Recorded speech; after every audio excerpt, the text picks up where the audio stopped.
Bonjour à toutes et à tous, nous sommes le vendredi 26 juillet, bienvenue dans votre bulletin d'information de la mi-journée.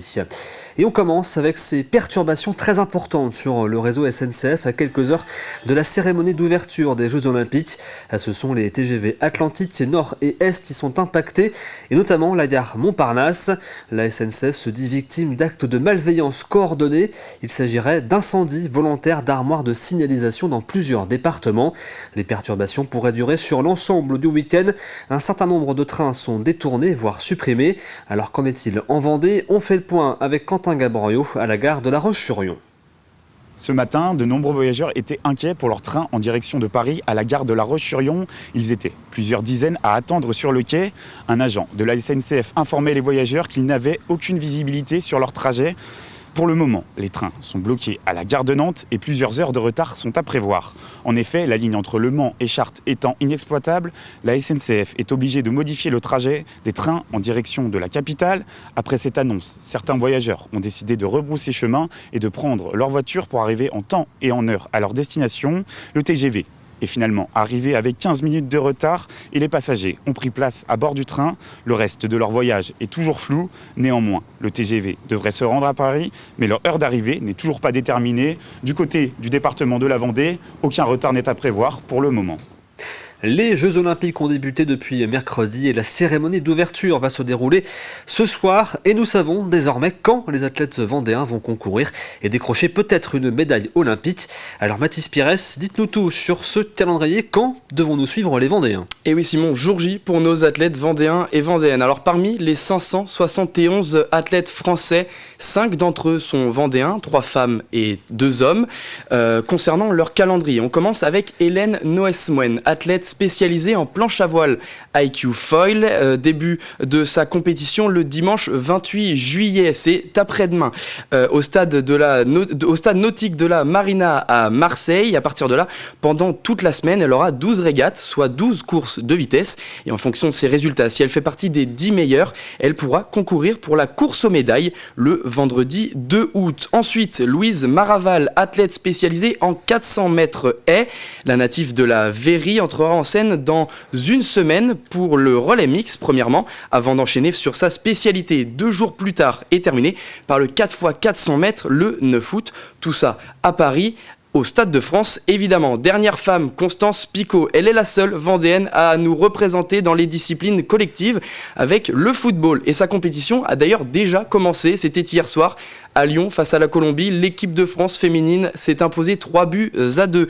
Et pour ce qui est de son calendrier, vous le voyez à l'écran, c'est assez classique finalement. C'est d'abord les matchs de poule et ensuite, en fonction de la qualification, place au match à élimination directe jusqu'à la finale le 10 août prochain, veille de la fermeture des JO.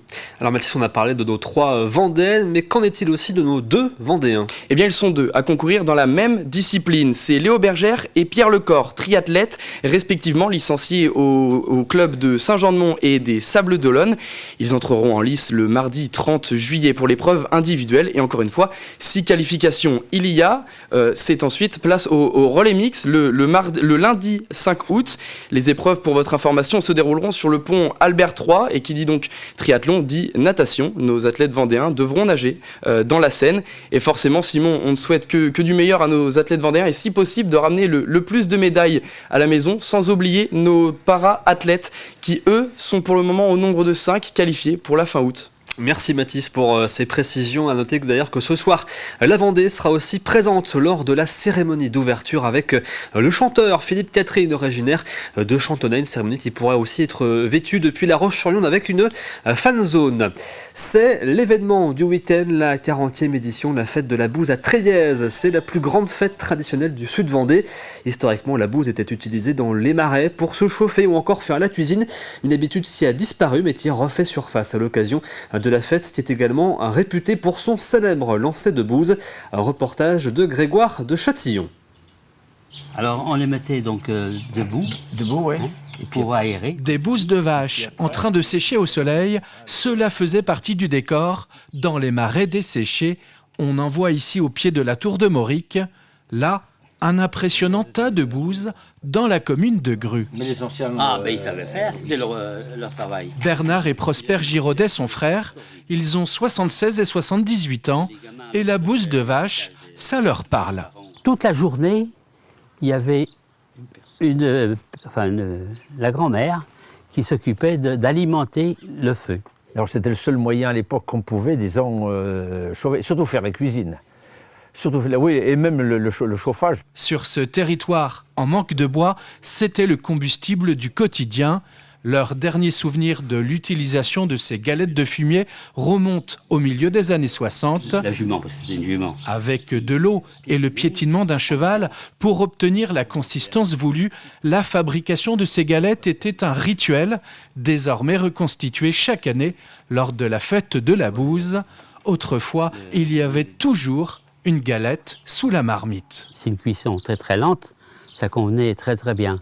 Et le jambon, moi je peux vous dire que du jambon cuit sur la braise de bouse, ça ne sent absolument rien et c'est très très bon. Une fois réduite en cendres, la bouse de vache devenait alors un moyen d'échange. Elles étaient mises de côté et elles étaient très très riches en potasse, phosphore et potasse. Et elle était, on peut dire, exportée quoi, exportée jusqu'à Saint-Hermine.